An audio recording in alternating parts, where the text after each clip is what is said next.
we're clear for takeoff. Lights are calm. Take the button for calm, check your trim set, check your nose steering on, maneuver, dive and half squirrel cage, left turn out, speed, dive and half turn on, let's fire it up and it does it out. Let's run them up.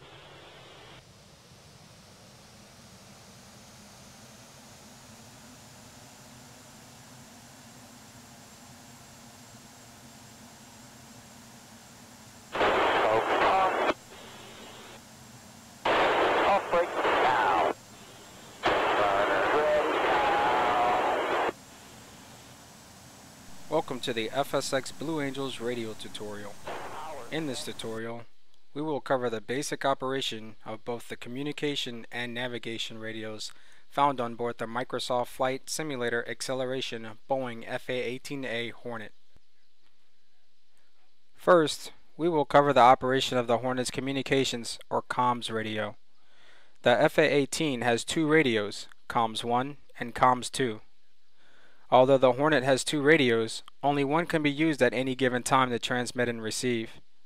The other radio can be used to store a standby frequency, which can then be made active by a switch located on the up front control panel. To change the set frequency on either the primary or standby radio, simply click on the small gray knobs located on either side of the up front control panel. Once the knob has been clicked, the radio status and the current tuned frequency will display above the number pad. The letters ON indicate that the radio is on and active. The letters OF indicate that the selected radio is off and in standby. To alternate the radio in use, click on the selector knobs labeled COM1 and COM2 located on the left and right of the upfront control panel. Changing frequencies in the Hornet is easy. Simply use the number pad to enter the frequency you desire, minus the decimal, and press ENT found on the lower right of the pad. As an example, we will tune frequency 120.25 into our comms 1 radio. To do this, simply click on the numbers 120.25 and then click ENT. Now station 120.25 is tuned into the comms 1 radio. If we want to tune the comms 2 radio to, let's say, 118.75, we will need to click on the selector knob under the comms 2 radio and click on the numbers 118.75 and once again press the ENT button. If we want to make the comms 2 radio the active radio, just click on the COM 2 radio selector knob.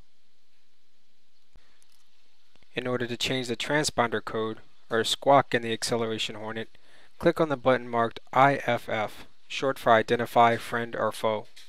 After clicking on the button, the letters XP followed by the 4-digit transponder code will appear above the number pad. To change this code, simply enter in the new 4-digit squawk and click the ENT key. The navigational radio on board the Acceleration Hornet operates in a similar manner to the communication radios. To retrieve the VOR mode, click on the button labeled TCN or TACAN located on the upfront control panel. Just as with the comms radio, the status and frequency that is currently tuned into the navigational radio will be displayed on a screen just above the number pad. To change the frequency, simply use the number pad to enter in the VOR station frequency or its respective TACAN frequency, then press ENT. You will notice that the VOR frequency will be converted and displayed as a TACAN frequency. The radio status will momentarily switch to off and then back to on once the navigational aid has been detected. To confirm that you have tuned the correct nav aid, check the Horizontal Situation Indicator or HSI.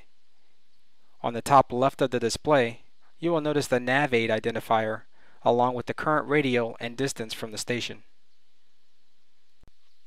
For instance, the display shows SFO with the numbers 56 and 33. This means that we have tuned to the SFO or San Francisco Vortex station. We are on a bearing of 056 degrees from the station at a distance of 33 nautical miles. The bearing to the station is also displayed as a triangle with the letter T in the middle, which is located around the outside of the compass rose.